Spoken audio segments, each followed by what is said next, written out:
السلام عليكم ورحمة الله تعالى وبركاته، وإن شاء الله تكونوا بخير وعلى خير وانتم تشاهدوا هذا الفيديو.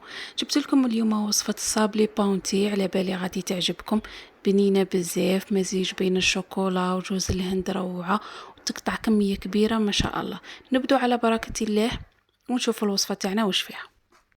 اول حاجه عندنا الزبده 500 غرام، انا خدمت ب 500 غرام، اللي تبغي تخدم 250 تخدم 250. ونخلي لكم كامل المقادير في صندوق الوصف. في نفس العلبة تاع الدهن نعبرو السكر كلاصي، وما نعمروش العلبة كاع، غير في الخط نحبسه، وغادي تجينا الحلاوة معتدلة، ديك هي مع الحشو والكلاصاج تجينا سواسوا. في نفس العلبة نزيدو نعبرو زيت، وتاني عند الخط نحبسه. ولاباط تاعنا بلاباط اغوم شوكولا، وإلا ما عندكش تقدري ديري مغرف كبيرة لافاني. زيدوا عليهم نصف علبة تاع بيض، انا دات لي 6 حبات 4 كاملين وزوج صفار. وهنايا نزيدوا عليهم 4 مغارف كبار كاكاو بني نوعية جيدة باش يعطينا ذوق ولون لاباط تاعنا. وفي هذه المرحلة لازم تخلطي الزيت والزبدة مليح حتى يتجانسوا مع بعضهم ويضاعف الحجم تاعهم. انتي واش عندك، يا بيترا يا باتر، المهم حتى تتحصلي على خليط يكون كريمي. ها هو الخليط اللي نتحصلوا عليه بعد ما يتضاعف الحجم تاعه ويولي كريمي. نزيدوا عليه شويه فرينه اللي تكون مغربله و2 كيس خميره كيميائيه. نبقوا نزيدوا في الفرينه بشويه بشويه ونلموا غير بالاطراف الاصابع حتى تتلم لاباط صابلي تاعنا.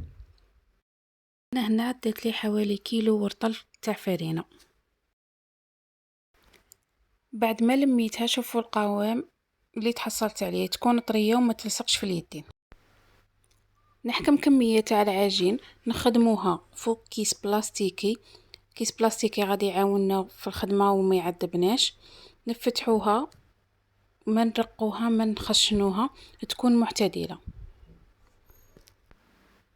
نطبعوها دوائر، والطابع اللي خدمت به صغير شوية، ونرفدو الحبة كما راكي تشوفي. الكيس بلاستيكي غادي يعاوننا بزاف، ونطيبوها على 180 درجة، ما نشفوهاش.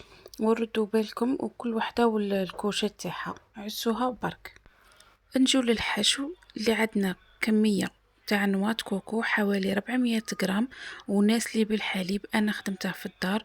شوفوا القوام تاعه كيفاش راه يجي بزاف بنين. ونبدو نعجنوا فيها غير بشويه، ونكوها باتاغوم جوز الهند، غادي تعزز لنا ذوق النواة كوكو. وهذا الحشو يجينا طري ويشد لنا 20 يوم. نعجنوها تجينا عجينة طرية بزاف وتتلاصق في اليد كما راكم تشوفوا. ونحلوها فوق ساشي ولا بابي كويسون، مهم باش ما يعذبناش في الخدمة، هذا ما كان. ونحلوها غير شوية رقيقة ماشي بزاف كما راكم تشاهدوا فيها. وسمحوا لي اذا كنت ثقيلة عليكم، نتمنى ان شاء الله تدعموني وتشتركوا في القناة. وهنا نطبعوا بنفس الطابع تاع الصابلي اللي قطعنا به الخطرة الاولى. شوفوا هنا الصابلي تاعي كيفاه طابلين، ونرفدوا الحشو ونحطوه كما راكم تشوفوا. نعاودوه غاية ونخدموا حبة بحبة حتى نكملوه كاع.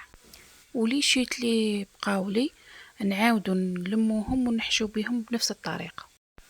وبالنسبة للكلاصاج ذوبت شوكولا دادا 500 غرام، وزدت لها 3 مغارف زيت، وبديت نقلاصي في الحبات صابلي تاوعي حبة بحبة. هذا هو الشكل النهائي تاع القاطو تاعنا، واللي قطع لي 100 حبة كما راكم تشوفوا. في النهاية شوفوا لي ديك الطراوة تاع لاباط اللي خدمناها، تجي بزاف طرية وهشيشة. وان شاء الله يكون عجبكم وكنت خفيفة عليكم. الله يعطيكم الصحة. سلام.